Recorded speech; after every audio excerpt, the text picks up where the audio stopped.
2022.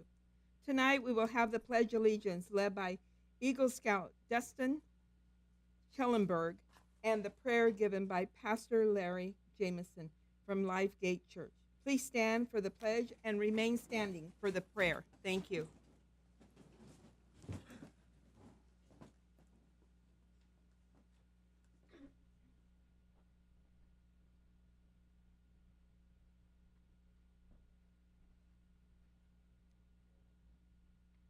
Everyone could place their right hand over their heart, face the flag, and join me in the Pledge of Allegiance.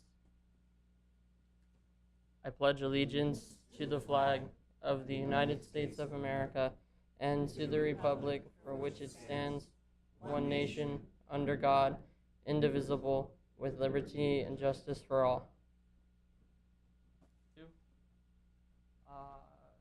Please remain standing for the prayer.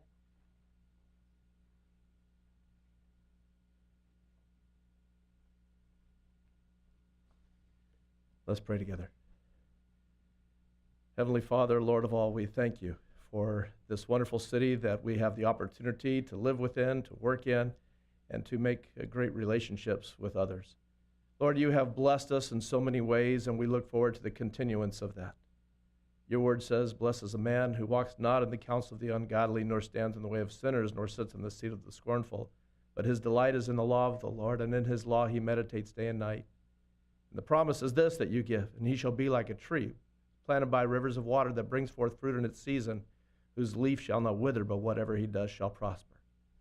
May that be something that happens continually in the city of Paramount, that we look to you for our guidance, just as this council will tonight. Because this council has made some great decisions, but we know, Lord, that you gain all the credit for it. For you have given wisdom to man, and you've given wisdom to these that sit before me, these wonderful women who serve this city in such a wonderful way. We ask your blessing upon them. We ask your blessing upon their households, and that they will continue to be strong in every way. And those that serve alongside of them, all the staff, all those who cause the city to go forward, we ask your blessing upon them and their households, that we would see a continuance of the wonderful grace of God upon this city. As we see the different things that we're going to be putting before us tonight, all the different kinds of awards that will be given, the awareness of all these different kinds of things, Lord, our hearts go to these who are manifesting some of these kinds of things. I know firsthand from my mother who had breast cancer, but 46 years ago, and she's still alive, and I understand that's from the blessing of God. And we would pray for all of those who are going through these kinds of situations. We ask your hand would be upon them and bring health and wholeness to them and heal them of this horrible thing. And Lord, for all these other areas that we're dealing with, the domestic violence, we ask, God, that we would see violence and crime come down within our city and all over our nation. We ask this in the name of Jesus. You are the mighty God, and you can change people's hearts and change people's lives so that they would be different. So we ask you to do those things. We stand here today for these kinds of things, those individuals who help others with physical therapy. Jesus, we thank you for their lives and what they do to help others. We ask your grace upon them. And Lord, may we just continue to see a mighty work of your hand upon this wonderful city that you've given to us. In Christ's name we pray. Amen. Amen.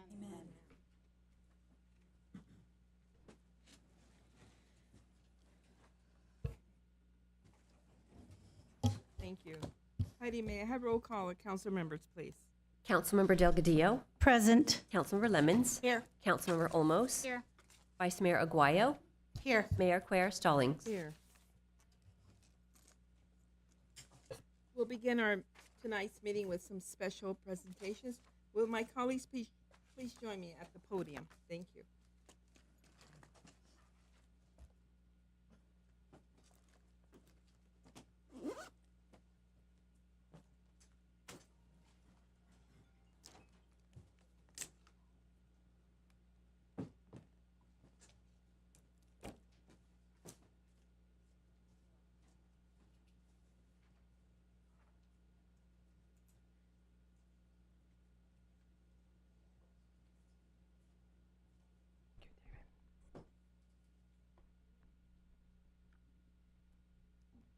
Okay.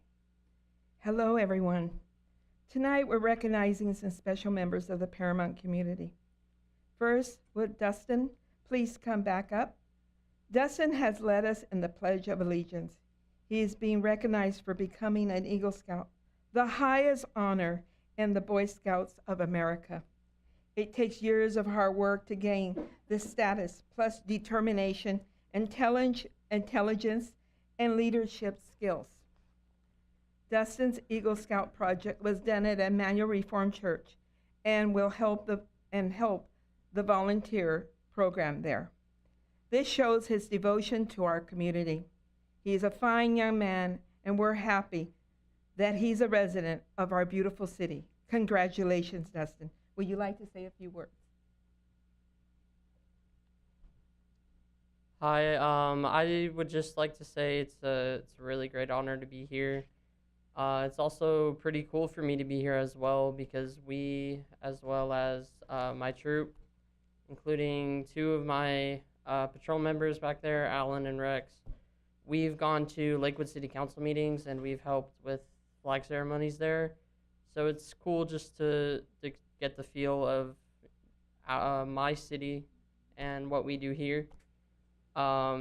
Same thing goes, though. All cities try to work towards bettering the community and doing the best we can in any way we can. So that's also why I really enjoy scouting. We always go out and do all sorts of volunteer work,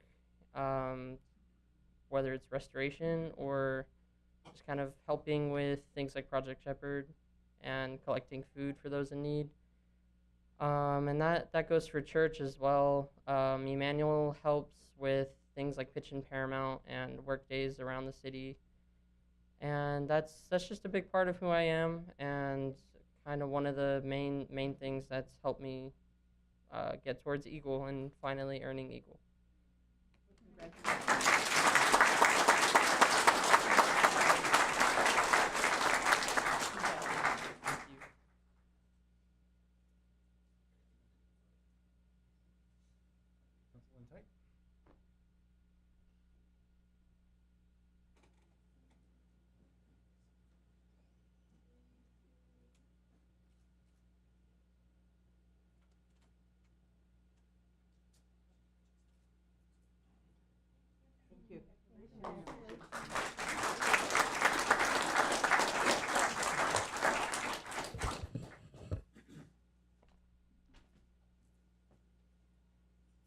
Would Dr.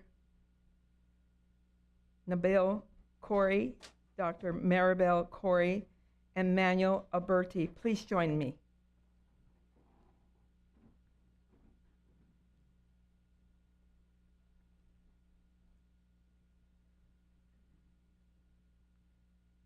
It's my pleasure to give the latest Mayor's Award of Excellence to the Clínica Médica Hispana. They have been in Paramount since 1979.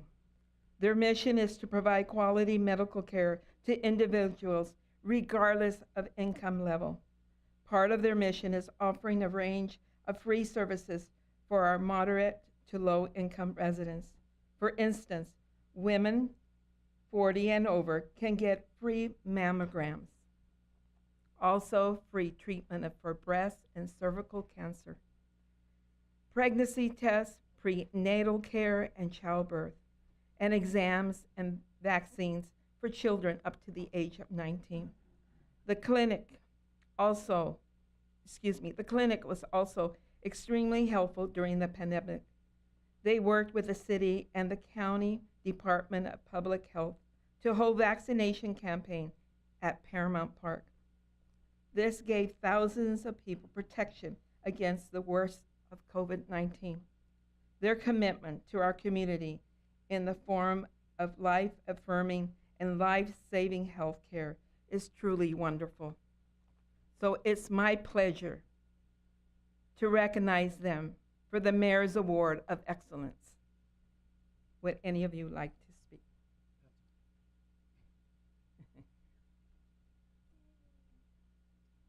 Thank you very much for the award.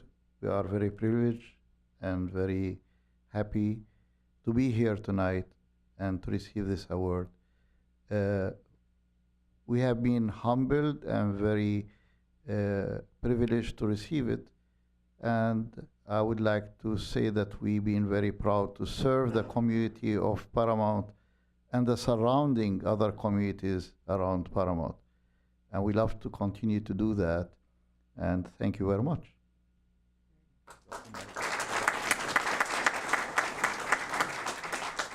Would you like to take a photo with us, please? Sure. You want it here or you want it up here? You wanted to say something? Would you like to say a few words? I'm sorry. Okay. I'm just honored to tell you guys, I was calculating that I've been a provider in Paramount for 19 years now, and my dad's been here for 40 plus years, and I love the city, and I love everyone here. I go to Northgate, and people are like, hi.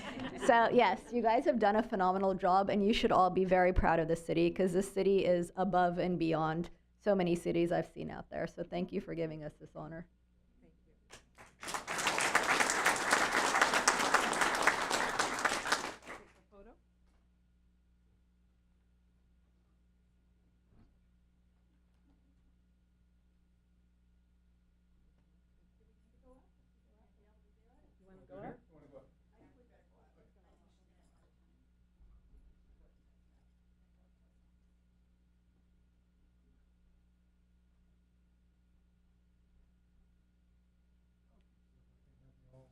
You're on the top row, you guys on the second row. Come on in. She's my center point. So if you scoot over just a little bit to your right. Everybody sign on. And then you two are perfect. So now we all kind of just turn towards the center like that. The other way. Bingo. It's your husband. You like him. I hope she likes you.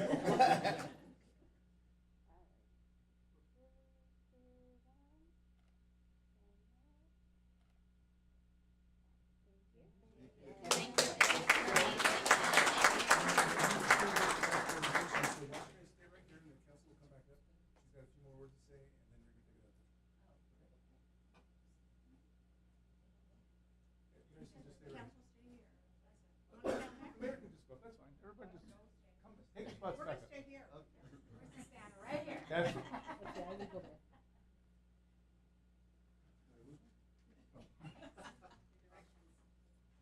For nearly 4 decades, the country has recognized October as National Breast Cancer Awareness Month.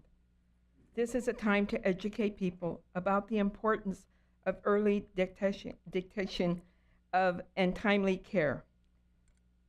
To show our support, the City Council and staff are wearing pink tonight. In the U.S., 1 in 8 women will be diagnosed with breast cancer, making it the most common form among females. But advances have been made, and related deaths have declined, praise God. Regular screenings saves lives.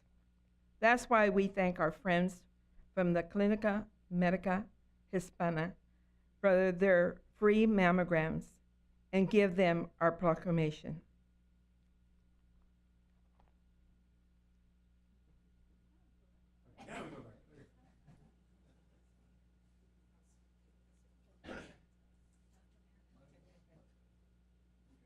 Come back up.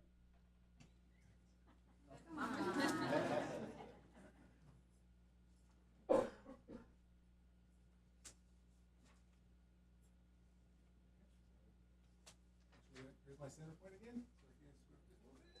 And then now you're turning the other way. You didn't know there was going to be a test on this, did you? I know, right?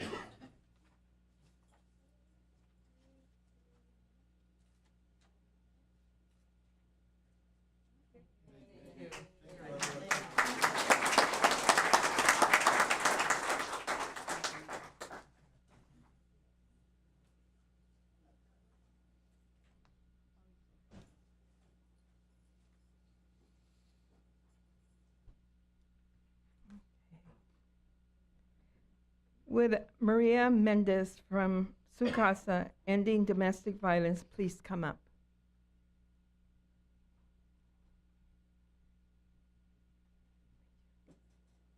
October is also National Domestic Violence Awareness Month.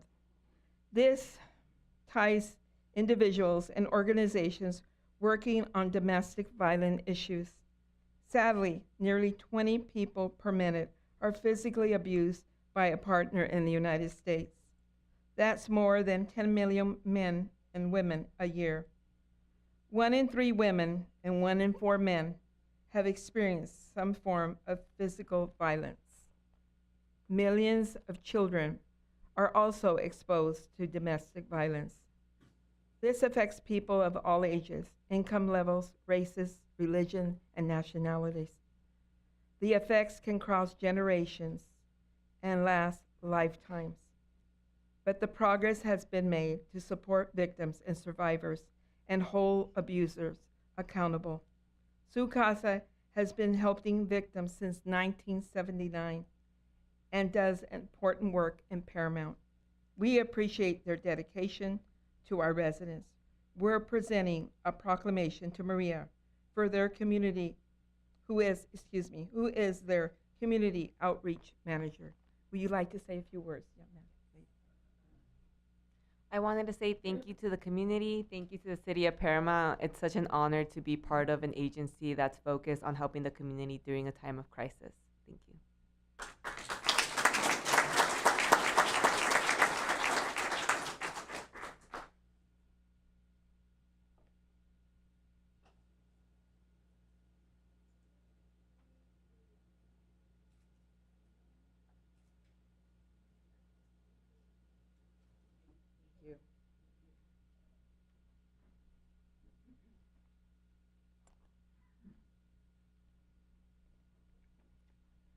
Would Carlos Urbina please join us?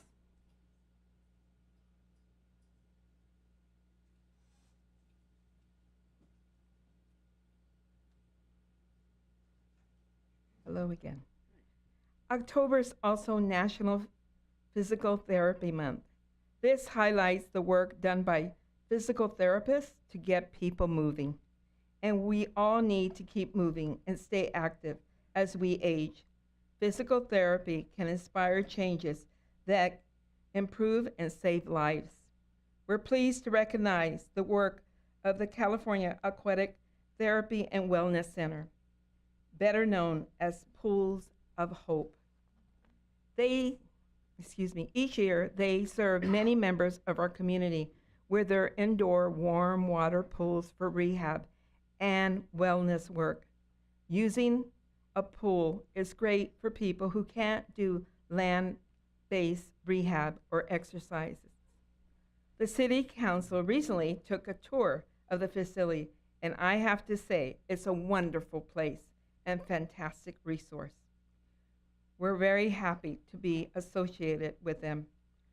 We're giving the city's proclamation to Carlos, who's a physical therapist and the president of the Pools of Hope Board of Directors. Would you like to say a few words, sir? Sure. Pat was supposed to be here tonight, but she had a critical family emergency she had to attend to, so I'm here. I hate to admit my first introduction to the pool was 47 years ago as a physical therapy student from Loma Linda University.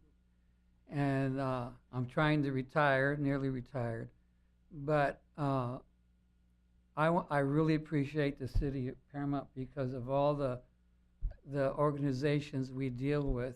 This entity has given us the most recognition and the most support. We really appreciate that. I want to give credit to Pat because, as you know, the pool was started over 50 years ago by the Shriver and Kennedy families back then. And 47 years ago, I was here as a student, and the pool looks in better shape than what I remember back then. And I remember meeting Evelyn DuPont. But we have an amazing staff. Pat is an amazing manager, keeps things in tip-top shape, and it's amazing. The facility is as old as it is, but thank you again. We really appreciate your recognition. Thank you.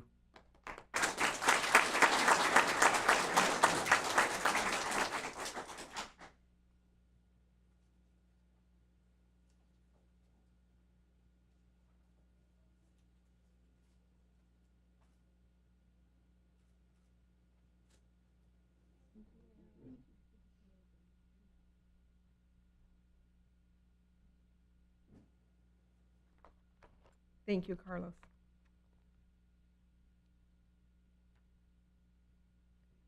Would Daisy Maquero, President of the Paramount Council PTA, and members of the Southeast County Marines please come up? That's you, Marines. Go.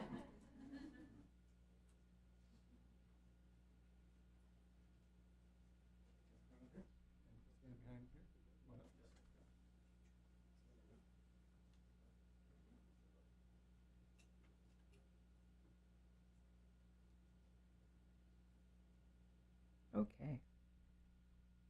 October 23rd through the 31st is National Red Ribbon Week, which supports a drug-free environment and lifestyle. The war on drugs is fought using education through efforts of our school and groups like the Young Marines. The PTA helps with messaging our students. The Young Marines encourage good citizenship and healthy living in our youth. With us this evening to accept the proclamation is Daisy, who's the president of Paramount Council of PTAs. And from the Young Marines, we have Corporal Matias, Private First Class Padilla, Private Carrier, Lance Corporal M. Gonzalez, Lance Corporal G. Gonzalez, and the Unit Commander, Julia Lynch. Would Daisy and Corporal Matias would like to say a few words on behalf of your organization?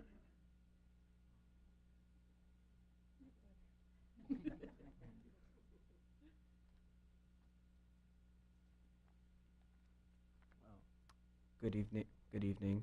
I am Young Marine Corporal Riley Matias. I would like to thank Mayor Stallings and the City Council for granting Southeast County Young Marines the opportunity to receive a Red Ribbon Week proclamation. The Young Marines is a nonprofit youth organization for boys and girls ages 8 all the way to the completion of high school. Oh. Thank you, sir. We teach character building through self-discipline, teamwork, and leadership. However, the primary focus of the Young Marines is drug demand reduction, or as we call it, DDR.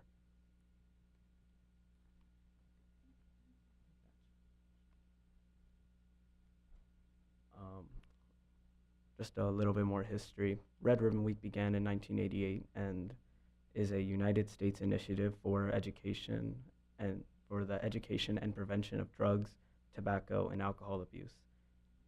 From October 23rd to the 31st each year, schools, community groups, and the Young Marines focus their attention on the importance of living a healthy, drug-free lifestyle.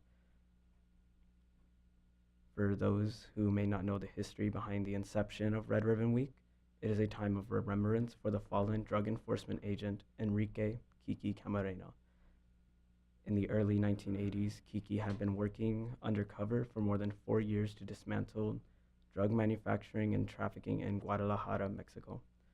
In 1985, he was very close to exposing the drug cartel's business networks when he was abducted and tortured before being brutally murdered. Today, we honor his memory and work he so bravely dedicated his life to.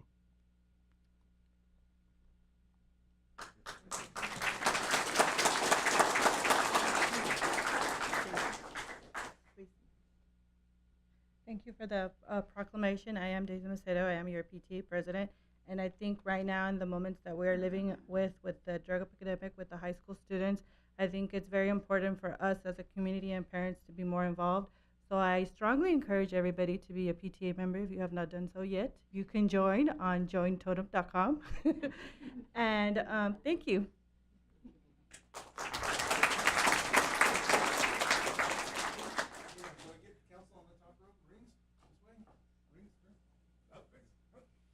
You're going to be right here.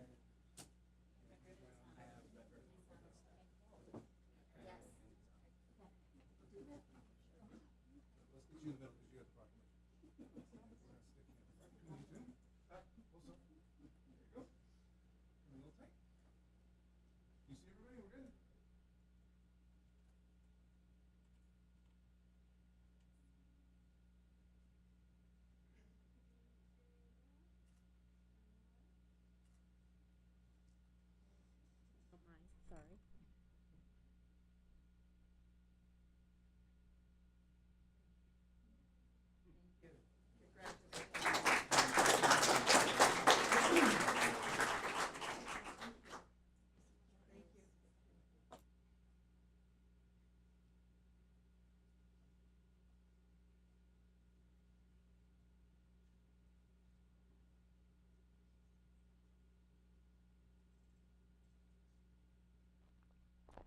continue. Okay, now please welcome Lieutenant Joe Morales, Sergeant Andy Emish, our special assignment officers, Deputy Birch, Deputy Acuna, Deputy Del Gil, Deputy Rodriguez, and Deputy Venezuela. These are some of the members of our Paramount Law Enforcement team. They are helping us proclaim October as National Crime Prevention Month.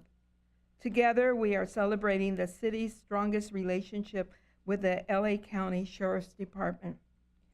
We have many other important partners in fighting crimes: Neighborhood Watch, Volunteers on Patrol, Community Service Officers, Code Enforcement Officers, all sworn Sheriff's Department staff.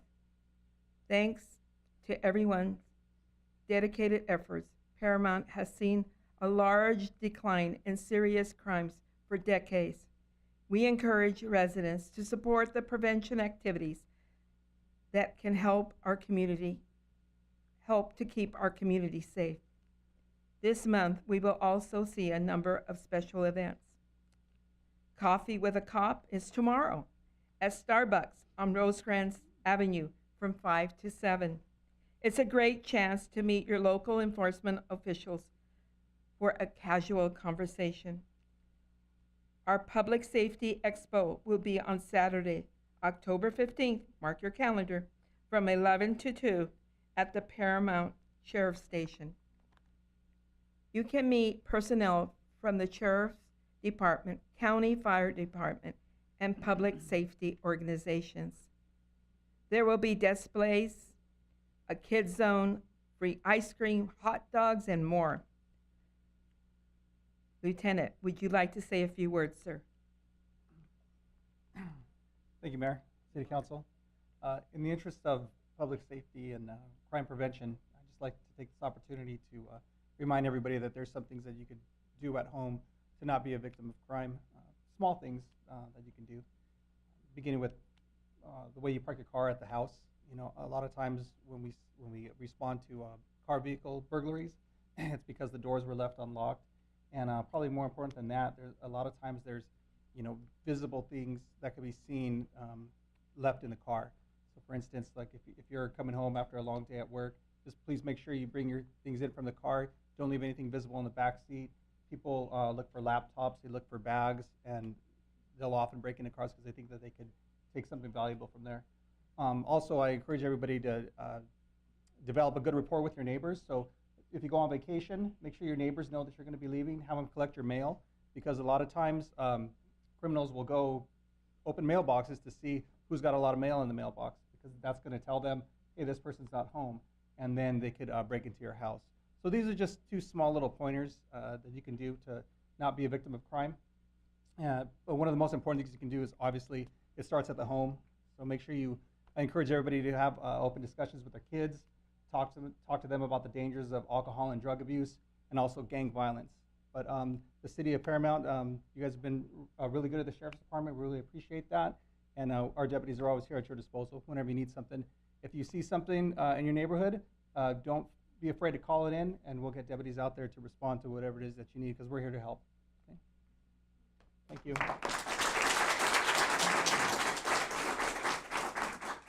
Thank you, Lieutenant Morales. Now, before we take our photo, I would like to introduce a special guest to join us. And he's very important to me because he used to come to my school. Please welcome Mr. McGruff, the crime dog.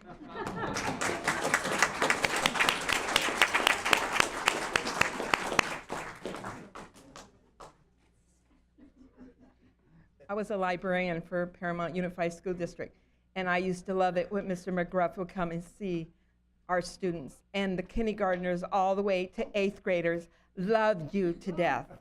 And everybody wanted to take their picture with you. So anyway, welcome to City Hall. Want to take a photo? No, I was talking to you. take a photo. Council, back up top. And you guys up here, say where- Good to see you. Good, yourself? Lieutenant?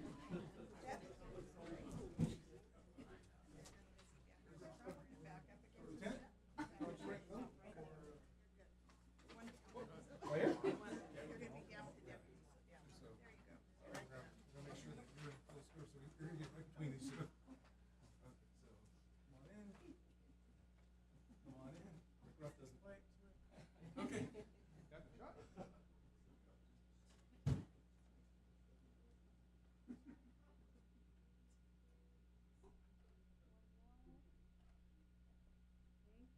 Thank you. Thank you for coming.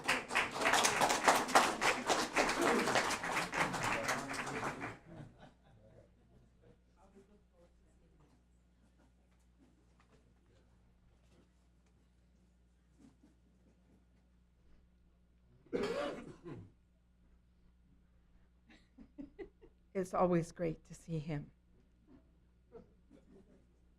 My granddaughters used to have a McGruff stuffed animal. I think it's somewhere in the garage. Anyway, let's continue. I'm sorry. The final recognition tonight is for National Community Planning Month. And we've invited all the members of the Planning Commission to join us this evening.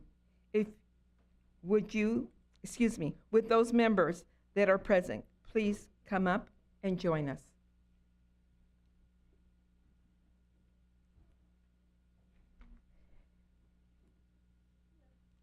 Hello, good evening. This spotlights the contributions that the community members and professional planners make to the life of a city. Planners and residents work tandem to improve the quality of life in our neighborhoods. Paramount has a history of creative urban planning that has positively reinvented the city. The Planning Commission has played a major role in this. We appreciate their time and wisdom and their partnership with the City Council. We also thank all the professional planners on our staff over the years for their efforts. We're presenting our proclamation to the Planning Commission. Anyway, I have the proclamation, and who would like to take it? I guess I will. Okay. Anybody would like to say a few words? Good evening. So on behalf of the Planning Commission, we thank you. Thank you, City Council members, and especially to the leadership of Mr. John Carver, the Planning Director, and the foresight that the city has had for the long-term viability of our city. Thank you. Let's take a photo. Up front? We can get this to work. Just go and join the front. Okay, no problem. Okay, so council on this side, come on tight. You can stay right where you are. Okay. You get the shot.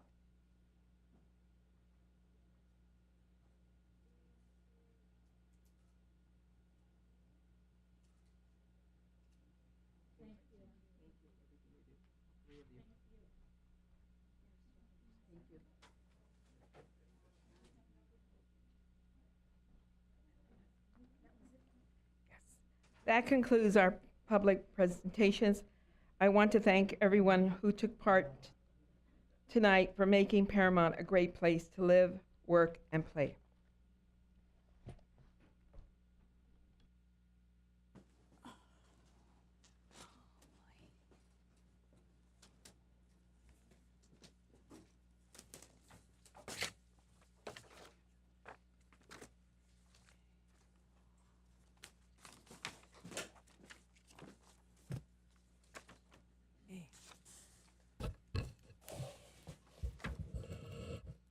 Okay.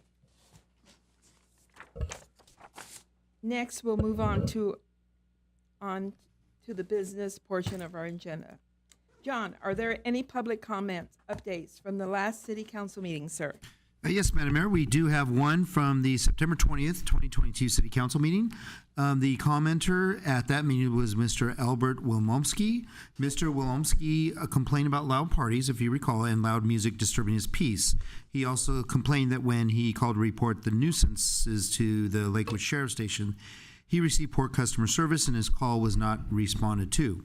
As a follow-up to this, public safety staff met with the resident regarding his concerns and explained to them that the city council has established a zero tolerance policy for this sort of nuisance activity for several years now.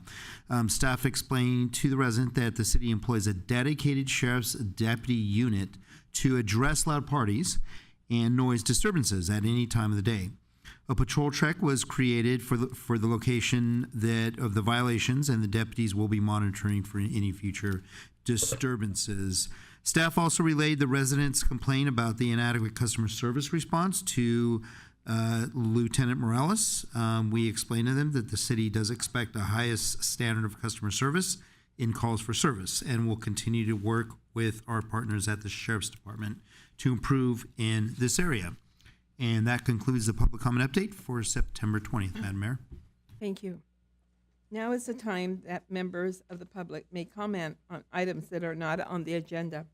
Mr. City Manager, are there any speaker cards this evening, sir? Yes, Madam Mayor, we have 2 written and 2 oral, so we'll cover the 2 oral first. Our first one is from Mr. Robert Cruz, and he'd like to discuss with the Council homeless pets in the city of Paramount. Mr. Cruz?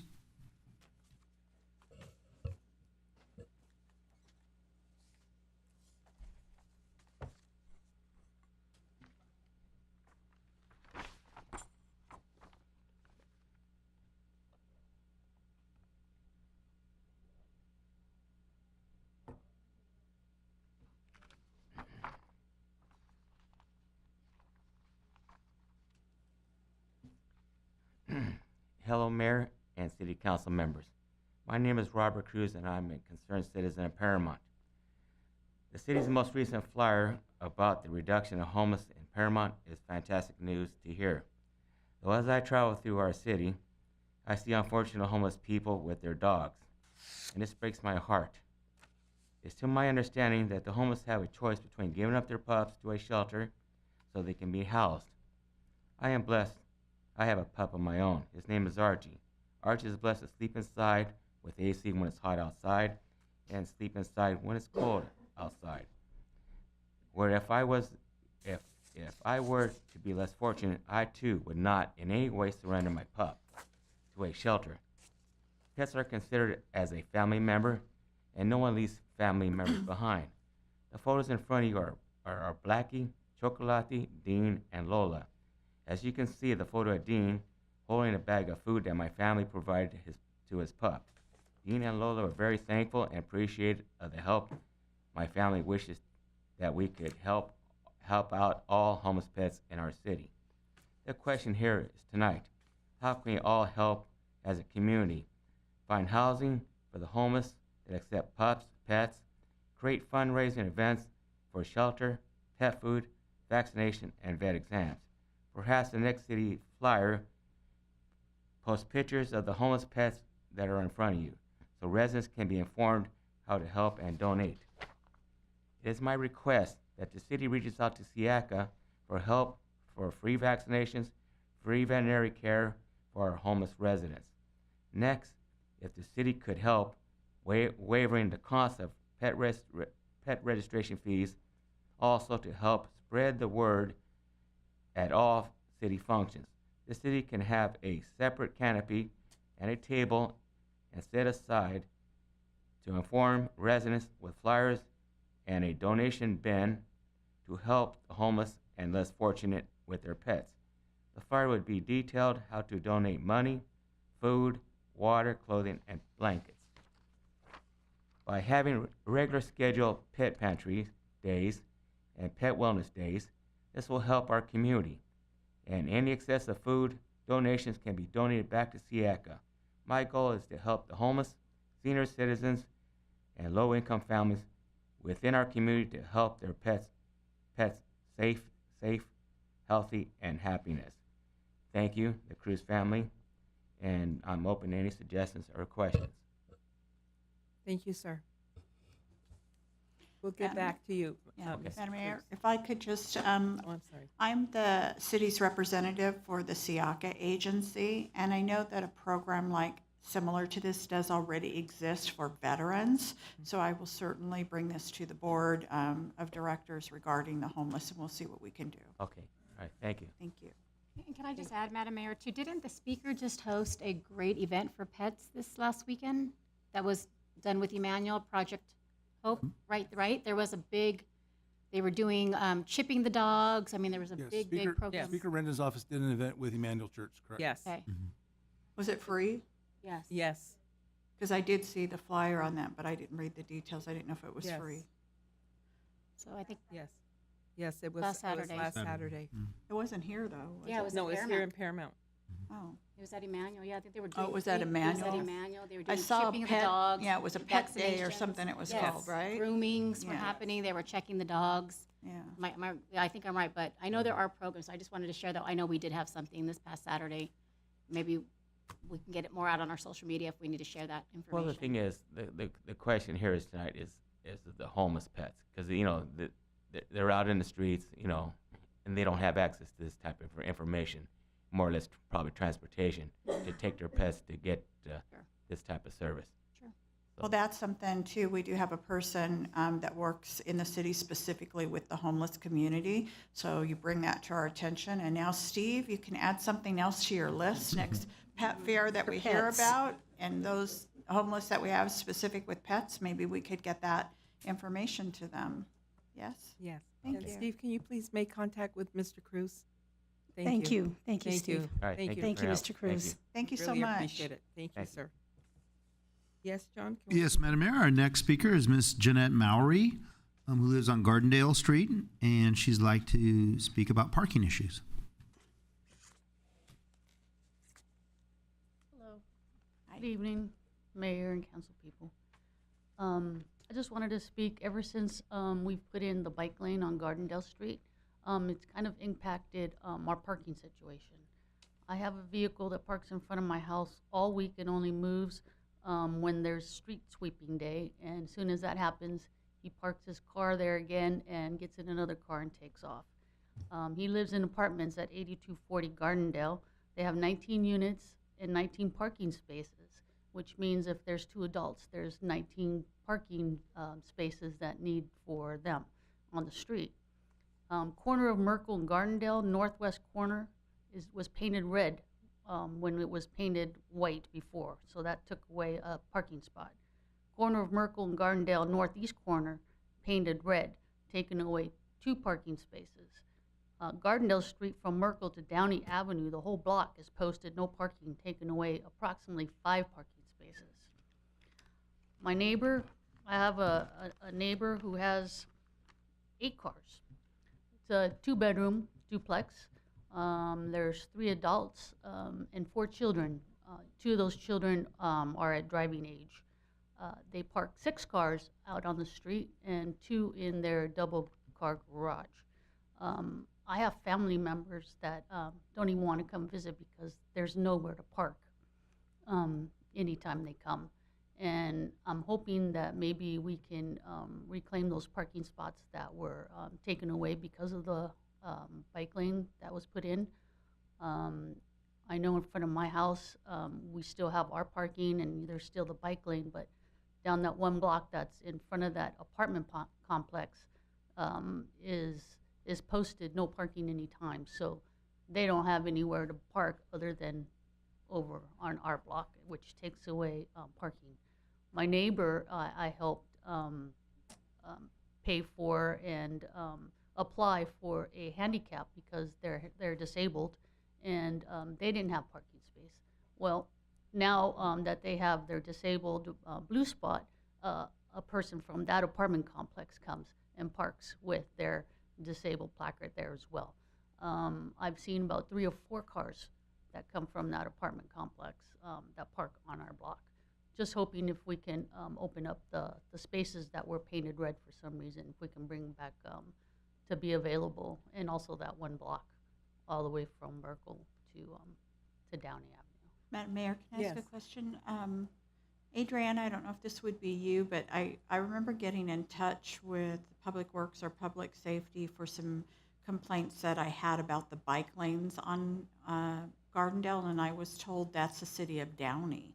And so we weren't able to address the issue. So whatever is ours, we can look at, but you might think about taking this issue to the City of Downey Council meeting or contacting them, because the people that contacted me before had an issue over the bike lanes. And so we were trying to address it and found out that belongs to the City of Downey, and we weren't able to address it. Okay, because the bike lane is on the north side, on the south side of Downey. Yeah, but I So- think the whole Gardendale street, The entire street is within the city of Downey. yeah, even though the housing is at a Paramount address, the street maintenance and the curbs and all that are under Downey's purview, not ours. I was told half of it was Paramount and the other half was Downey, because And I was told the opposite, but here's the experts right here. Yes, it's not. It's within the city of Downey. Yeah. so the city of Downey can affect the residents that live in Paramount, and we can't do anything about it. It's their right of way, and if they place the bike lane, then yes, they would be the ones that would have to modify it. If they're going to modify it, it would be them. So did the city of Paramount approve? Did they have to approve it, or? We are not, they don't submit anything to us if it's within their right of way. Okay, well, how about the painted red on the Paramount side?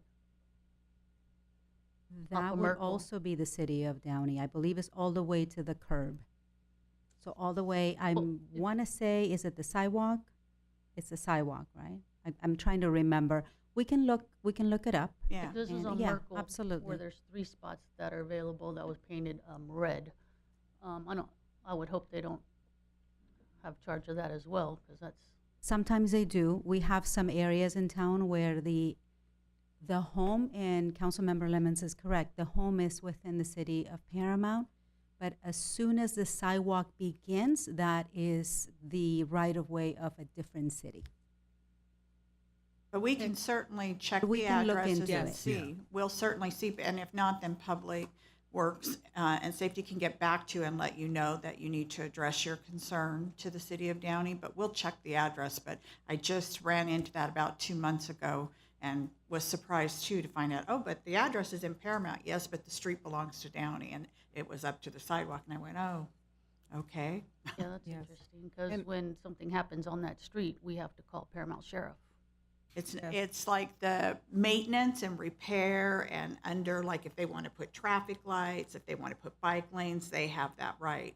As far as crime, it's the city of Paramount, but they have the street right-of-ways. It's like a division of property. Yes, Okay. ma'am. We'll have a couple of staff members to give you some information so you Perfect. can reach out to them. Thank you okay? so much. I And appreciate it. verify that it is Downey. If it's us, we'll address it too, right? Yes. Thank you so much. And Sarah, can you please, thank you.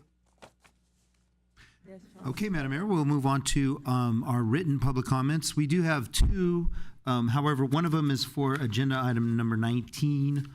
So we'll go over that, and you actually have a copy of that letter in front of you for tonight. But we do have one written comment, so I'll turn it over to our city clerk, Ms. Heidi Luce. Thank you, Mr. City Manager. This comment is from Andrea Crow with the Paramount Library. Good evening, Mayor Quer Stallings, council members, and residents of Paramount. Paramount Library is hosting Smarty Pants Storytime on Friday, October 7th, October 14th, and October 21st at 10:30 a.m. Enjoy books, songs, rhymes, and movement while learning school readiness skills and having fun. For ages 2 to 5 with their parent or caregiver, attendance is limited and registration is required. To register, contact the library at 562-630-3171 or visit the website at lacountylibrary.org. Thank you. No more comments, Madam Mayor. Okay, thank you. Madam Mayor, before Yes. you move on, Yes, can ma'am. I address something that's in the public comments? Yes, of course. Thank you. So I wanted to share with everybody that the city was contacted by a gentleman in the city who asked that we make these comments public for him. He wasn't comfortable calling in and didn't have the ability to send in an email.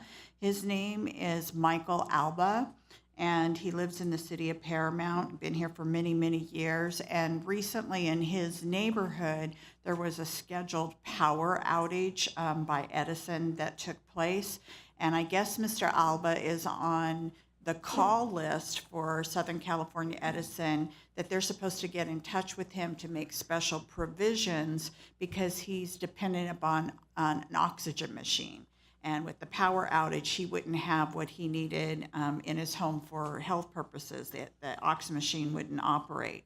So they hadn't got a hold of him, and he contacted the city, and the city staff turned him over to our very capable public Parks and Recreation Director, Mr. David Johnson, over here, and asked him if he could be of assistance. He worked with Mr. Alva to find out exactly what his needs were.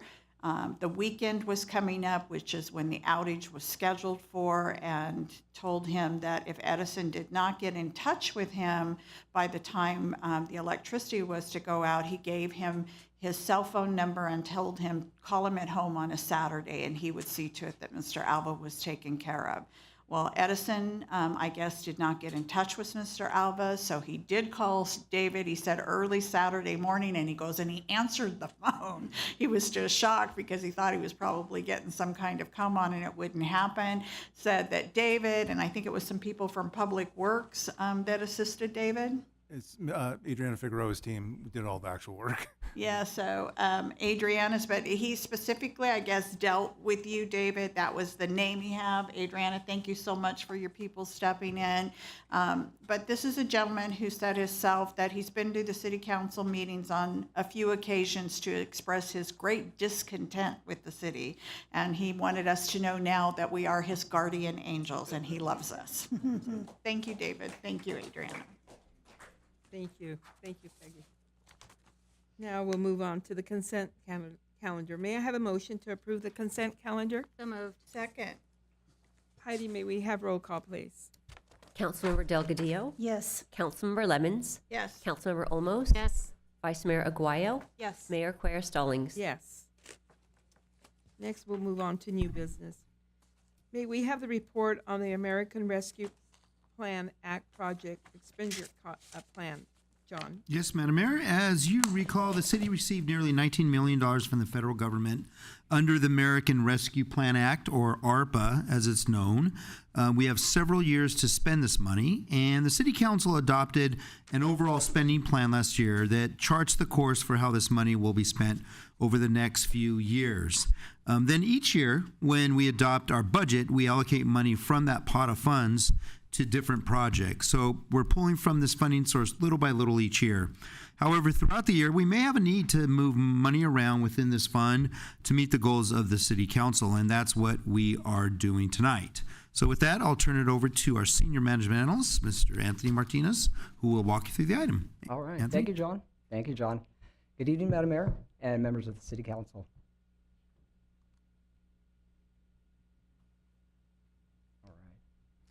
Back in March of this year, the City Council approved its expenditure plan for the American Rescue Plan Act, which encumbered $18.8 million in federal funding for eligible community projects and programs.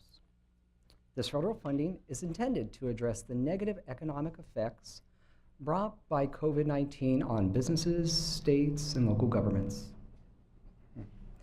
Now, since March, staff needed to make some ministerial adjustments to meet the changes in project timelines, requirements, and costs. At the time of the FY 22-23 adopted budget, staff only recommended the approval of just over $4 million from the budget to cover the approved ARPA projects that were anticipated to be completed this year. However, because of the changes in our expenditure plan, we are now recommending the following adjustments to the ARPA expenditure plan and the adjustments to the FY 22-23 adopted budget.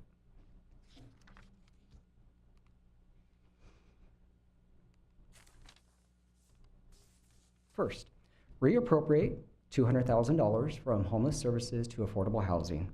This increase of $200,000 to affordable housing takes the funding from $1.5 million to $1.7 million, which will be used for the property development at 16638 to 16675 Paramount Boulevard for affordable senior housing.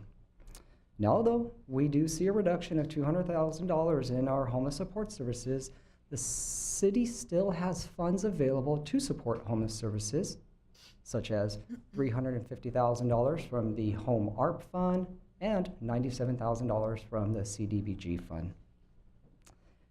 Since March,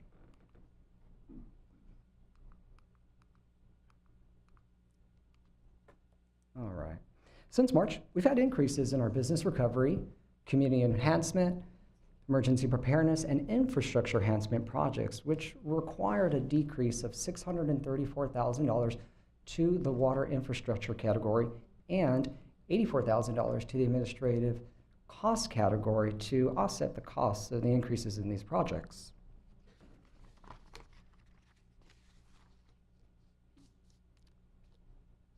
With that said, an increase of $200,000 to extend the Small Business Assistance Program. This extra $200,000 will help fund 10 additional small businesses, each with 20,000 grant awards. Since we've launched this program, we've been very successful in distributing so far 16 grant awards to small businesses to help them maintain their business right here in town. Next, an increase of $310,000 in community enrichment projects for exterior lighting and ball field lighting at Paramount Park, Progress Park, and All-American Park.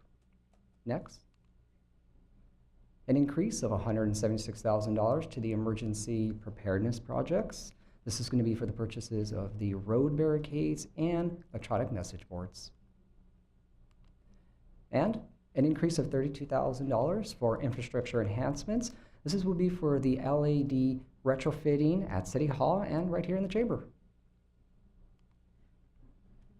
Funding for the community input remains the same at $1.5 million, all for a total of $18.8 million in ARPA funding.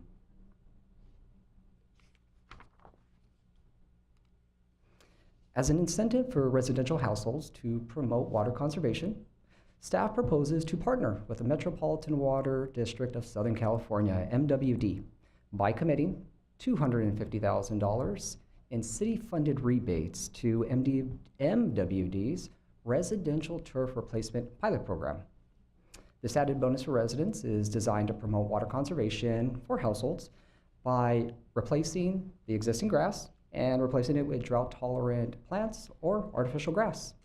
Funding for this program will be taken from the water infrastructure category, and at this time we're still working out the details when it comes down to the rebate rates and square foot costs. I don't know if this is the appropriate time or if it requires a deeper discussion, but in using that funds to replace the turf with artificial grass, do we know if there's an artificial grass out there that is not like heat conducting to where we're not adding to the warming of the planet? I don't think we found one yet. So it's just that's the nature of that artificial turf is it's And I extremely just don't know hot. if we shouldn't investigate this a little further, just because are we helping to fix one problem and creating another? Absolutely. So our plan is to do some more research. We wanted to plant the seed money, no pun intended, we're talking about plants, in the funding so that we can then propose this to the Central Basin Municipal Water District and then come back with a program that we can present to the council. At that time, we will then look at Vet it, okay. Yeah, vet it at that time, and then probably just look at maybe more drought tolerant planting. Change out your front lawn to drought tolerant planting. Okay, thank you. You're welcome. All righty. Given the changes in our ARPA expenditure plan and the anticipation of these projects to be delivered this fiscal year, staff is requesting an additional $3.1 million from the ARPA fund to the FY 22-23 adopted budget. The added budget requests will cover the residential turf replacement pilot program, the extension of the small business assistance program, the property acquisition over at 166 38 to 75 Paramount Boulevard for affordable housing, and the administrative costs directed to the SBA program, all of which, again, are anticipated to be completed this fiscal year. With that, it is recommended that the City Council amend and appropriate $3,132,000 from the ARPA Fund for FY 22-23 budget related to water conservation, business recovery, retention, and affordable housing. And at this point, Finance Director Kim Sao and I would be more than happy to answer any questions the council might have.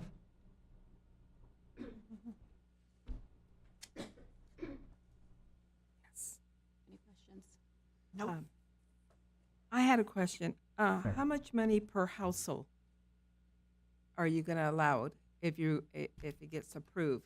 I mean, to do if they decide to go with artificial grass. Yes, yes, Mayor. We're still working out the details, but if I may, I'm going to direct my direction to my Sure, Public actually, Works Director. thank you, Anthony. Thank you. Madam Mayor, no, we're still working out those details, and so we don't really have a definitive number yet. We're working with Central Basin, who is the intermediary between Met and us. And so once we have that, an idea of what that program entails, we can bring that back to you. We just really wanted to put the funding aside so we have the ability to prepare an agreement and actually put together the program itself. And so we'll be bringing that back to you with additional details on it. Okay, thank you, Adriana. Do any of my colleagues have any comments or concerns? No? Okay. All right. Thank you. Thank you. Is there a motion for this item? Thank you, Anthony. So moved, Lemons. Second, Aguayo. Heidi, may I have roll call, please? Thank you. Councilmember Delgadillo? Yes. Councilmember Lemmons? Yes. Councilmember Olmos? Yes. Vice Mayor Aguayo? Yes. Mayor Quer Stallings? Yes. Okay, next is the report on our local hazard mitigation plan. May we have a report, please, John? Yes, Madam Mayor. The City Council first adopted the city's local hazard mitigation plan in 2015. And on occasion, we come back to you for a review of the plan and, if necessary, update the plan by adding different components to it. And that's what we're doing tonight. With us is the consultant who helped us with our local mitigation plan, local hazard mitigation plan, and that's Ryan Bray from Risk Management Professionals, Inc. Ryan? Good evening, Madam Mayor, members of the City Council, and representatives from city staff. Again, I am Ryan Bray, as he said. I'm with Risk Management Professionals. We were hired to assist with the update process. And I do have a presentation. Oh, excellent. Okay, that's it. The city received a grant fund to update the plan, and so my services come at no cost to the city. We did help with the last update to the plan, which took place in 2015. This is an update to that plan. It follows a lot of the same elements, a lot of the same motions, but we updated it to make sure that it was consistent with trends going on in the city currently. The planning effort consisted of 5 meetings, and this goes along with FEMA compliant methodologies. The first meeting looked at hazard identification, making sure that the hazards that we identified in the previous plan were still, that the city still saw vulnerability to them, that changes in infrastructure didn't change our perception of those vulnerabilities. And of course, new hazards were added. For example, disease outbreak as a result of our experience with COVID-19. The second meeting, we looked at the goals and objectives, made sure that we were in line with county and state planning efforts, so that we could act as an extension of their plans. We looked at a vulnerability assessment, which included looking at the different hazards we identified and their impacts, potential impacts on city assets. Then we developed a mitigation strategy and brainstormed different mitigation actions that might be taken to help improve resilience in the city. And then the benefit cost review in meeting 5, we took a high-level look to see basically what's going to be the best bang for your buck. What kind of benefits do we expect to see out of implementing those actions, and what are the costs associated? And then we ranked them depending on which one seemed most viable to the city. And this is meant to help because the steering committee that put together made up a lot of city representatives and members from outside agencies. If the city goes to look at these mitigation actions within a year or two, that benefit cost review will help point city planning to choose actions that are going to be most beneficial for the city, even when our conversations are long forgotten. As I said, the steering committee was made up of city personnel. We had representatives from finance and planning, public safety, public works. Also, we're required to invite outside agencies to be included in the effort. Several agencies were invited, but we did get participation from the Kindred Hospital and the American Red Cross. The purpose of the plan, the overall purpose, not only to have a better understanding of the vulnerabilities that might impact the city and to brainstorm ways to improve resilience, but also having an approved hazard mitigation plan allows the city to be eligible for hazard mitigation grant funding, pre-disaster mitigation grant funding, and funding through the National Flood Insurance Program. The planning effort started. Any discussion about hazard mitigation planning must start with a discussion of the Disaster Mitigation Act of 2000. That's where local planning began. It ratified the existing Stanford Plan and set several things in motion. Prior to 2000, hazard mitigation planning and funding through these grant programs was kept at the state level. But the Disaster Mitigation Act of 2000 allowed for local jurisdictions to prepare hazard mitigation plans. By local jurisdictions, that includes the county level, the city level, of course, water districts, school districts, tribal communities, and other special districts. We've mentioned the grant funding. Most of those things, it made that eligible to those local jurisdictions. Having an approved plan allows the city to be its own advocate and to request grant funding independently of any other agencies through these grant programs. It also sets up the 5-year update cycle, which is why we're here, to update the plan so that we can continue to be eligible for those grant funds.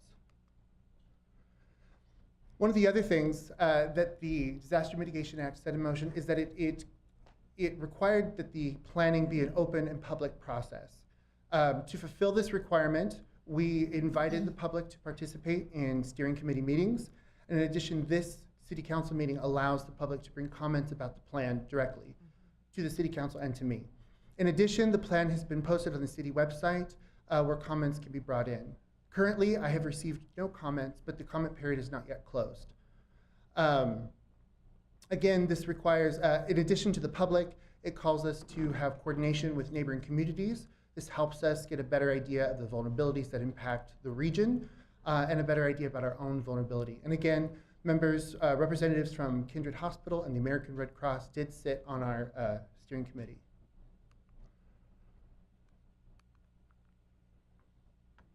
This is the list of the hazards that were identified.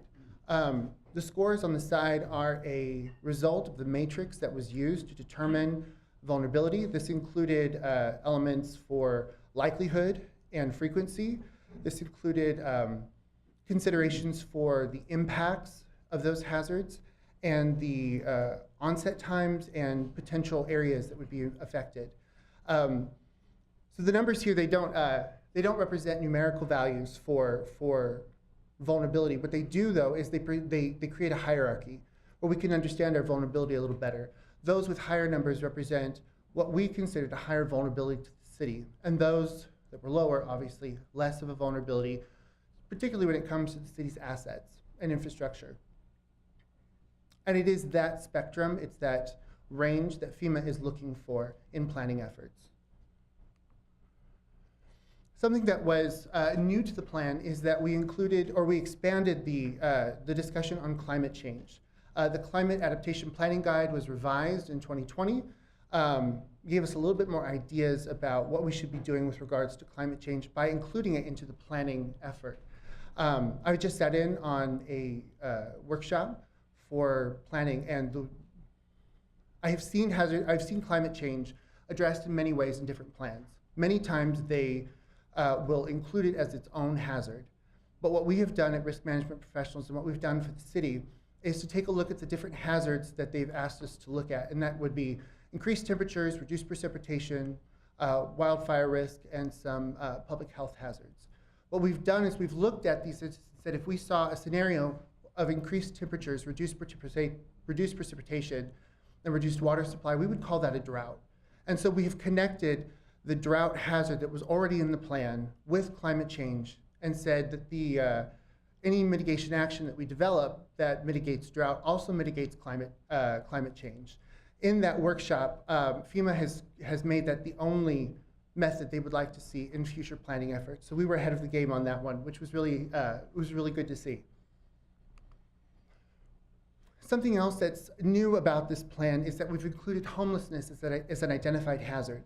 I work for many cities in the Los Angeles County area, and I have not seen this in any other plan. However, with the team, we looked at this and we decided that due to the magnitude of the homelessness crisis in Los Angeles County, it has been described as an emergency. It's been described as a disaster throughout the county, and so we felt that it warranted inclusion in the plan. And hopefully, through these grant programs, we can find additional funding to deal with the homelessness issue occurring here in the city of Paramount.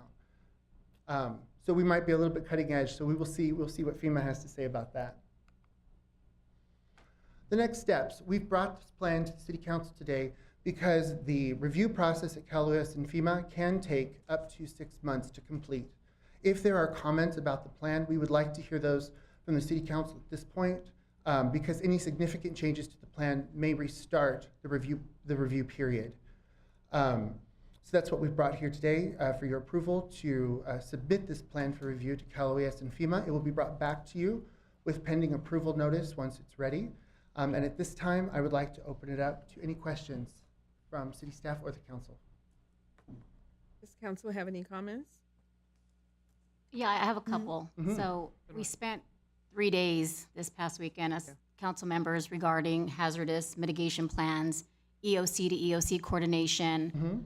You know, and they talked about if we had in our plan, and you, like I said, I haven't read it, but where it says the fact of that how we reach out to LA County Fire, if there's fires, how we reach out to LA County Sheriffs, like what the process is, and maybe, again, it may be in the plan, but can you just explain if that would be part of the plan of how we contact them if there was a fire? Because I mean, the fire captain really described it well when she said, you know, a car may explode, then that becomes a gas line explosion. Then the gas line explosion may become a water damage issue. I mean, it was kind of scary when she spoke about that. So are those in our plans is there details like that?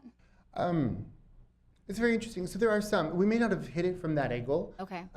Coordination between local agencies is a little outside of the scope of this plan. However, we did identify that an earthquake could cause those things. And so this plan would seek to, if we're interested in looking at the potential for pipeline breakage, this plan would allow us to go for grant funding to reinforce those pipes to prevent them from breaking in the first place. And so those are the sorts of things. If we're looking for earthquake resilience, then this plan would allow you to get funding for structural improvements to prevent the emergency in the first place. There is a goal in there to encourage coordination, and there is some work in there to continue and expand the work the city is already doing with some of the local coordinated efforts with regards to emergency planning. It could be reworded. If you would like to address that specifically, we can take a look at that and make sure that we're really hitting the goal of your comment. Right. I mean, I'm leaving that up to colleagues to discuss, I guess, too, and John. But it was something that they just spoke about a lot about how we're coordinating with local agencies to ensure. I mean, there was a lot of disaster talk, and I think it just kind of put us at mind to make sure, because we were all sitting at the table. And I think we text John and we're like, John, hazard mitigation. He's like, it's on the agenda this week. We're like, okay, good. So that way, because it's fresh in our mind right now. Sure, absolutely. Yeah, very good, very, very good points, Councilmember. I think I want to turn it over to Maggie, who might have a point to make about that as well.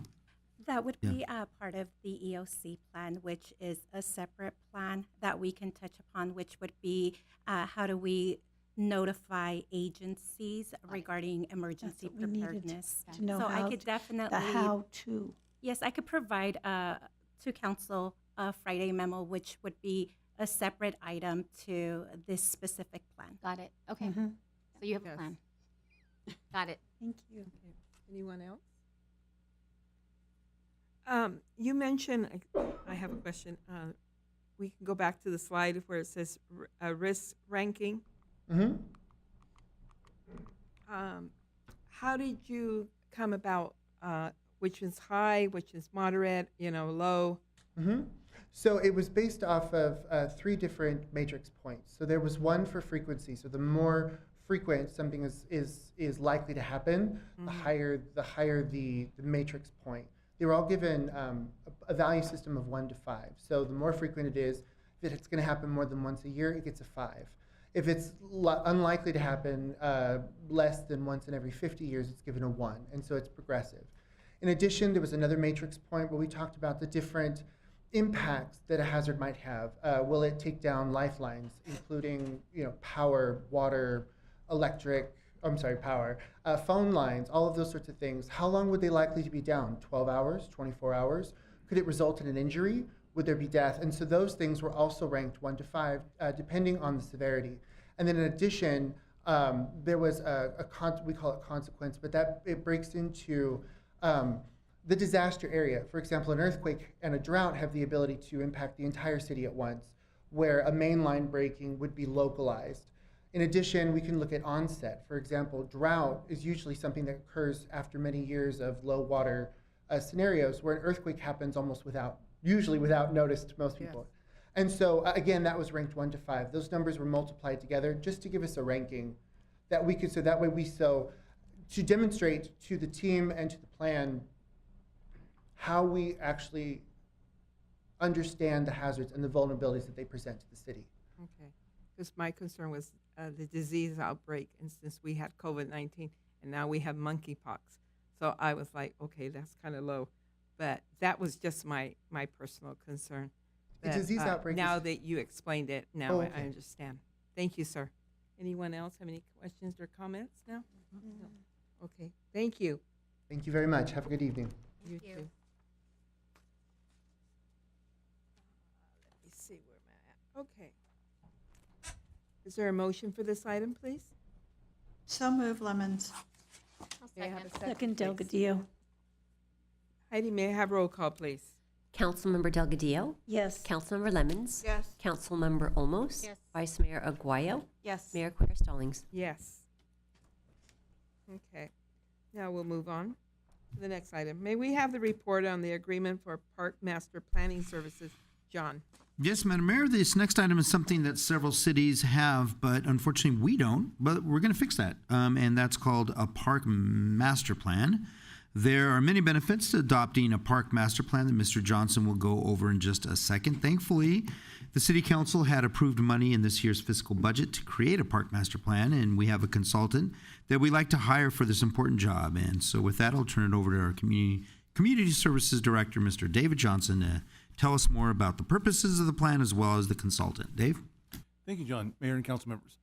As we're all aware, the City of Paramount is a built-out community with a deficiency in park space. Park spaces are valuable community resources that provide space for our community for recreation, sports, and general leisure activities. Before you tonight is an investment in the future of our parks. We budgeted $150,000, as John mentioned, for the development of a park master plan in our FY 22-23 budget.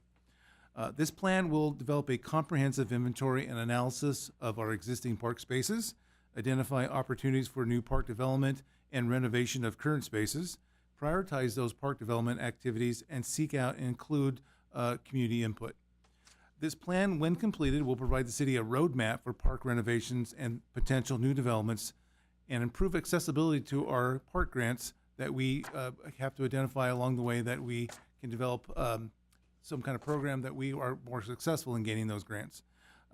This also provides a great deal of community input, and it will allow the council to set a series of priorities for those projects that we would go after.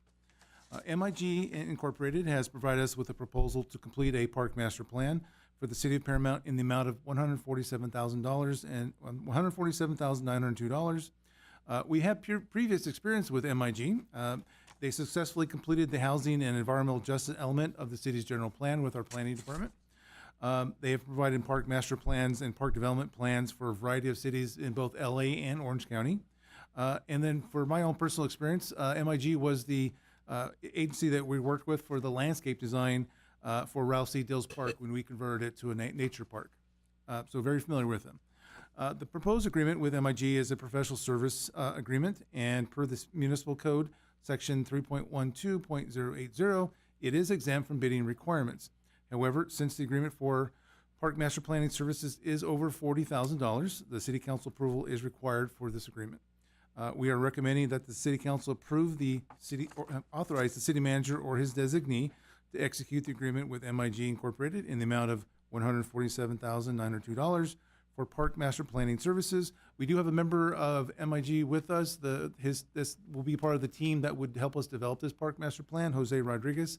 I'm happy to answer any questions, and certainly Jose would be happy to answer any questions you might have as well. Thank you, David. Do my colleagues have any comments or questions? No? No. Is there a motion for this item, please? So moved. Second. Heidi, may I have roll call, please? Councilmember Delgadillo? Yes. Councilmember Lemons? Yes. Councilmember Olmos? Yes. Vice Mayor Aguayo? Yes. Mayor Quer Stallings? Yes. Okay. Next, we turn to the environmental sustainability. And we have a report on Resolution 22048 regarding Clean Power Alliance default renewable energy rate. John. Yes, Madam Mayor. At the last City Council meeting, the City Council heard an extensive report about our participation in the Clean Power Alliance. As you know, the CPA is the joint powers authority that we belong to that is responsible for finding clean energy sources and bringing this clean energy to Paramount, as well as other cities who are part of this alliance. This report centered around the city's municipal accounts and the community default rate for electricity. The council gave us specific direction on these two items. And so Adriana Figueroa, our Public Works Director, will tell us about these two items. But before I do turn it over to Ms. Figueroa, I'd like to also comment that you do have in front of you a letter from about agenda item number 19. And the letter is from Dr. David A. Heck. He's chair of the Clean Break Team, Angeles chapter of the Sierra Club. And the letter's addressed to the City Council. And it's essentially asking the City Council to set the energy default rate, renewable energy default rate, to 100% and not the 50% that is being proposed tonight. So with that, I will turn it over to Ms. Figueroa. Adrienne? Thank you, John. Madam Mayor and members of the City Council, as John indicated, at the September 20th City Council meeting, staff presented on the Clean Power Alliance, or CPA, tiers for municipal electricity accounts, and was directed to move those accounts from the lean power tier to the 100% green power renewable energy tier. I'm happy to report that that has been done, and the city's municipal accounts are now officially 100% green.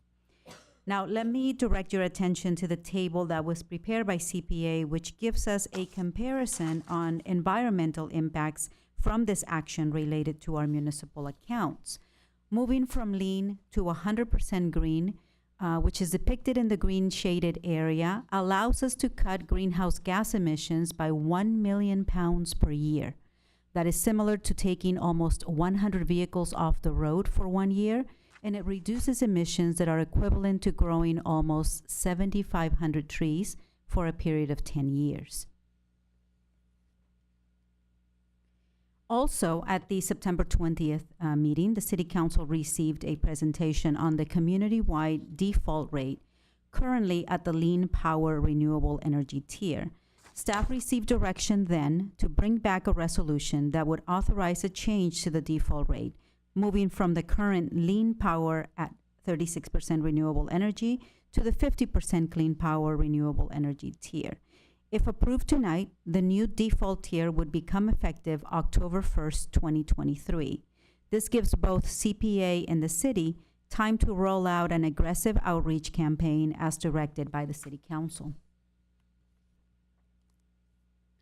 Although the 50% clean power renewable energy tier can mean a 1% increase in electricity bills, it is important to note that CPA offers discounts and programs for qualifying communities.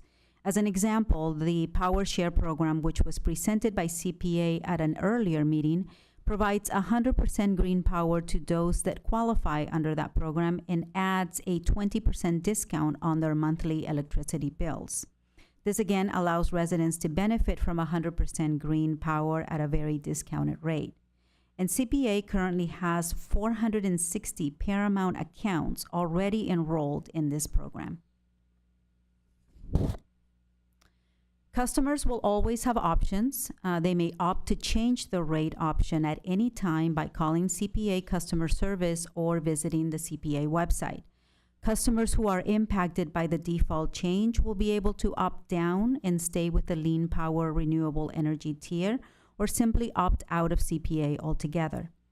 Also, it is important to know that customers who have already opted into a different rate or opted out of CPA will not be impacted by the default rate change, and no action will be required on their part.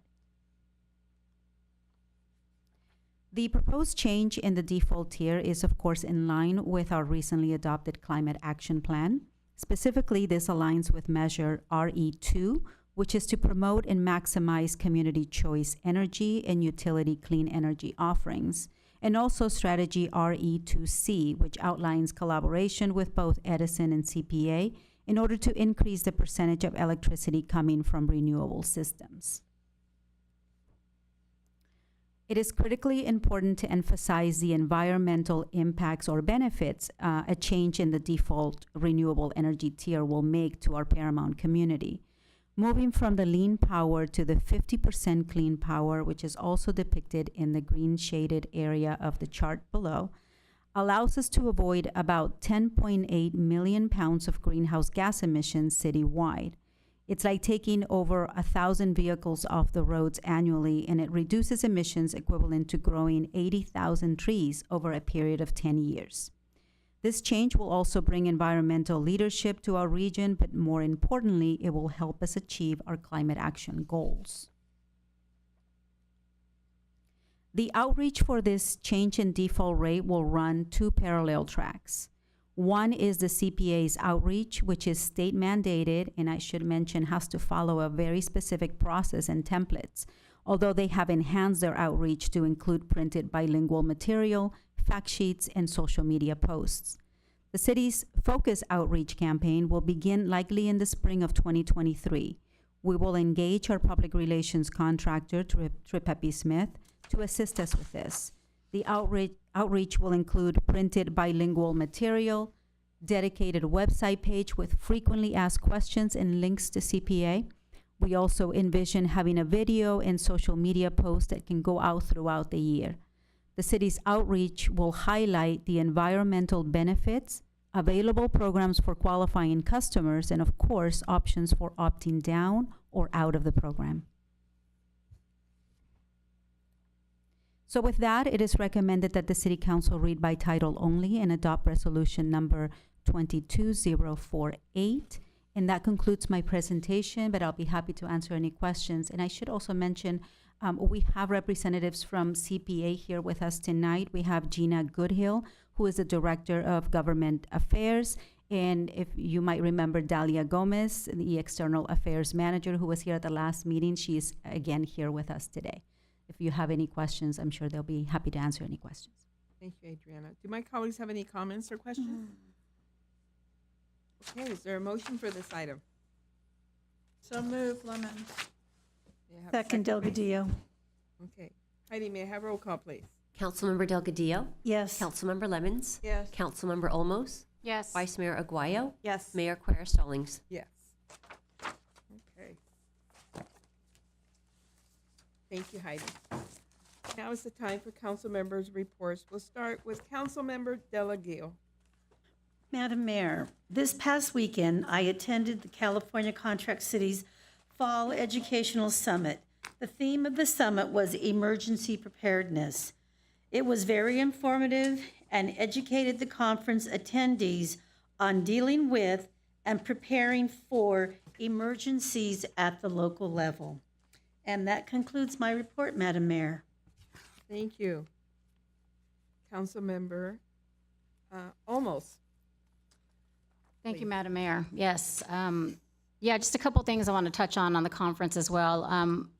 it kind of made us sit back as council members to really think about how disasters happen in our city.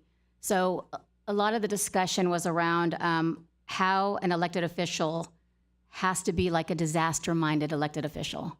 Like, what do we do? Where do we go? Where do we run to? You know what I mean? So I think our minds, our pins were going down. We had so many notes to write. Yes. Because we always think about public safety is always on our mind, right? We want to ensure that people's potholes or streets are fixed, but it's like, we also need to know about the hazards that are happening in our community too. So it was a good, knowledgeable conference. Like, it made us just really sit back and just figure out, okay, what are our next steps? And as council members, what do we need to do to ensure that our residents are safe? I had the opportunity to moderate a session with LA County Fire and LA County Sheriffs, and they kind of talked about just like the collaboration and how we need to work together and reach out to fire. So that was the question I had about the mitigation plan tonight. I do want to give a shout out to our staff from Public Safety. Maggie Maitson and Kelly Tapman, our Deputy District Attorney, presented this morning to our Commission on Local Governments regarding our street racing initiatives, things that we have taken place in our city, and they did a really good job. Some of the commissioners came back with some really good questions on why we do what we do and why we're doing confiscate the cars situation, but you guys did a really good job. I really appreciate you guys taking the time to address the issue with some of those other city council members and appointees from the LA City Council. So thank you for that. You guys did a good job. And that's all I have, Madam Mayor. Okay. Councilmember Peggy Lemons. I don't have a committee report, but I do have a question, John. Do you have any information on the status of our Adopt the Highway program? Yes, we do. I'll turn it over to Ms. Figueroa. We laugh because it's been an ongoing battle with Caltrans, and I assume, Councilmember, you're referring to the Somerset Ranch Road North and South between Garfield and Well, I know we were Paramount. originally going to do the off-ramps on the 710. 91s, wasn't it? Right, the Yeah. 91 and the And then 710. I said we needed, and the 710, I said we need to include the 105 too, but Right. I haven't heard anything about us having any progress on the program. Yes, Councilmember Lemons, actually, we have been in discussions with Caltrans on the 105 on the Somerset Ranch Road North and South. We run into a bit of a hiccup when they told us we could do the Adopt a Highway program, and we went and secure a contractor and got bids and got quotes, and just as we were getting ready to get started, they told us it's not an adoptable stretch. And so we went back to Caltrans to try to get them to reverse that decision, and they are still looking into this matter. We have elevated it to the higher ups, and they are looking at it. I'm going to say we might get an answer next week. I heard from them today that they are getting closer, and so we'll have a little bit more information hopefully by next week. Did we get the program in on the 710 and the 91? Because you're saying the 105 may not be adopted. What about the other two? Was it all three of them? What are you saying? No, the other two we did not secure. It needed a minimum, I believe it was a 2-mile stretch for those sections. I'm trying to remember. I don't have the specifics We'll at the check top in of my it head, but and we When can we check first into started it. the process, that's what we asked about was Right. 710 and the 91, Yeah, right? and I believe so, and I recall this looking into that. I think Caltrans had some mileage requirement that we had to jump through, but we'll follow up and report And as back. far as the 105, can you send staff out there to take pictures of the way it looks? And when you say elevate it to the higher ups, is that at Caltrans or, okay, because I think that we need to send those to, who's over this, the senator, the assemblyman, who's got Exactly, I mean, it those is a two. trash heap right now. It is like disgusting. We actually got a response today. We got the response yesterday, but they were actually out there today. They did get it cleaned up. We do have Okay, pictures because I of was the there cleanup. yesterday, so I I'll go was see too. if they, yeah. Yes, I was too, and it just was not. unbelievable. It was the same. Yeah. No, they were out there today. In fact, one of the higher supervisors was out here as well, and so they left it pretty clean. I'm looking at Steve because he went out there to take some pictures as well. It is clean now.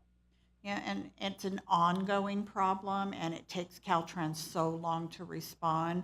So if we don't get some kind of positive, response from the higher ups at Caltrans, I think we need to go even Absolutely. further, and that's why if we didn't get pictures this time, let's get it next time, because it won't be 2 or 3 months. It'll look the same way again. They don't maintain it, and it's right next to people's homes.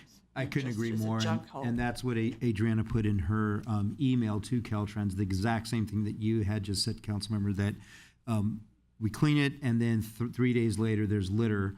And you also hit the nail on the head with saying that portion is right in the heart of our city. Unlike the 710, where it's separated by the river, there's kind of a barrier there, or the 91, where it's not even in Paramount.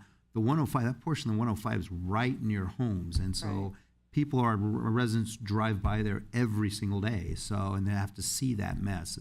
Is just uncalled for. Well, So. thank you. I'm glad Absolutely. to hear staff is so on top of it, and I appreciate being kept informed. Thank you. Thank you, Madam Mayor. Thank you. Vice Mayor Aguayo, please. Okay, so I do have a couple of things. Actually, the mayor and I participated in a workshop that was hosted by Assemblywoman Blanca Rubio on how like government appointments, and some of these positions work. So it's always really interesting just to see when you're like, oh, I didn't know that.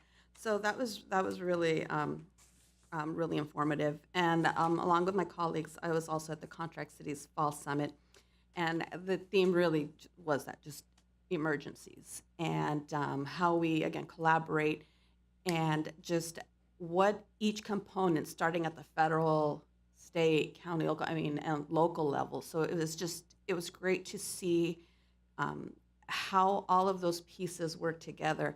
And definitely eye-opening and a little scary to hear, when the fire chief, when she was, just telling things exactly how they were. And it made us we were thinking like, well, wait, do we have that? All right, and I know that we're like, John said, look at your agendas. But it was really super. So I'm sure that, a lot of, John and Maggie and I'm sure you guys are going to get a few questions from us in the next few days, because it's really fresh in our minds right now. We want to make sure that with something, as just the safety of our residents, almost one of those like no stone left unturned, and knowing what our role is in it. So there was that, and I have a few things coming up. Of course, we're going to be at the JPIA Risk Management Forum. We're going to come back with a lot of information from there as well. This next week, I will be at Southeast Water Coalition Policy Board, so I'll have information. This is all before our next council meeting. And Eco-Rapid, and as well as vector control. So a lot of stuff for next meeting. Other than that, just reminders for our residents, like the mayor had said, tomorrow, and coffee with a deputy, go out there, meet our deputies, get to know them, and then what else do I have? Friday night market. Okay, come out and support the vendors. They're out there. Setting up for these things and tearing down is not easy. So come out and support them. Grab something to eat, listen to some music, and just really, there's some really, really just creative, just individuals out there. So come out and support them.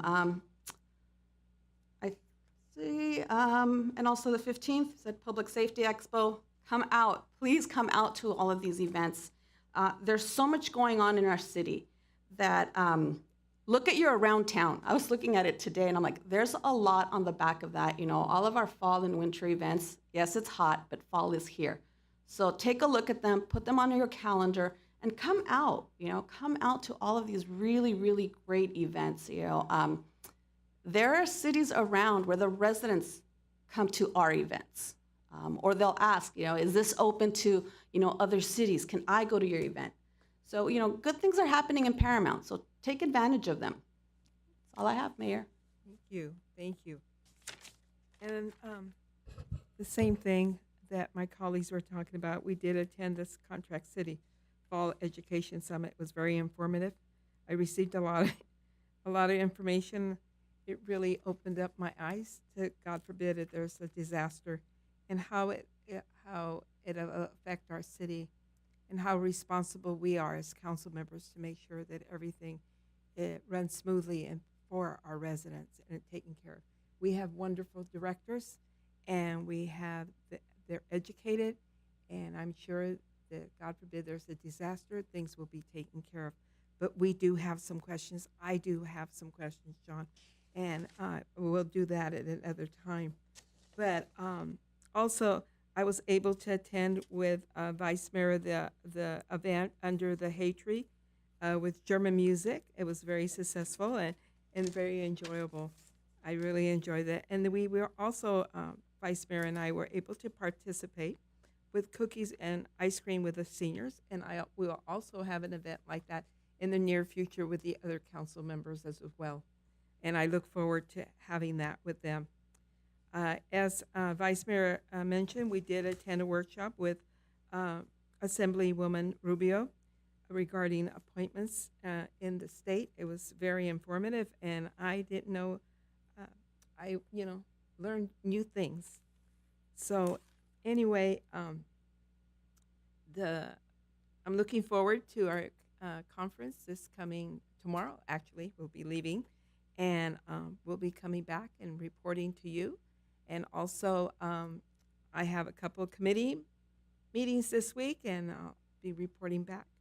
So I would like to adjourn this meeting on behalf of a beautiful lady that was a really very close friend, I think, to some of us here on the diocese, my council members and my colleagues. And her husband served in our community, was also a commissioner, Mike Hogue. I adjourn this meeting in behalf of my beautiful friend. Rest in peace, Dottie Hogue. The city council meeting will adjourn in behalf of Dottie and will continue on Tuesday, October 18th at 5 p.m. Now we'll call to order the meeting of Successor Agency for the Paramount Redevelopment Agency. Heidi, may I have roll call, please? Councilmember Delgadillo? Yes. Councilmember Lemons? Here. Councilmember Olmos? Here. Vice Mayor Aguayo? Here. Mayor Quer Stallings? Here. May I have a motion to approve the consent calendar, please? So moved. Second. Second. May I have a roll call, please? Councilmember Delgadillo? Yes. Councilmember Lemons? Yes. Councilmember Olmos? Yes. Vice Mayor Aguayo? Yes. Mayor Quer Stallings? Yes, thank you. This meeting is adjourned to a meeting on November 8th at 6 p.m. Good night, everyone. Good night. God bless. Thank you.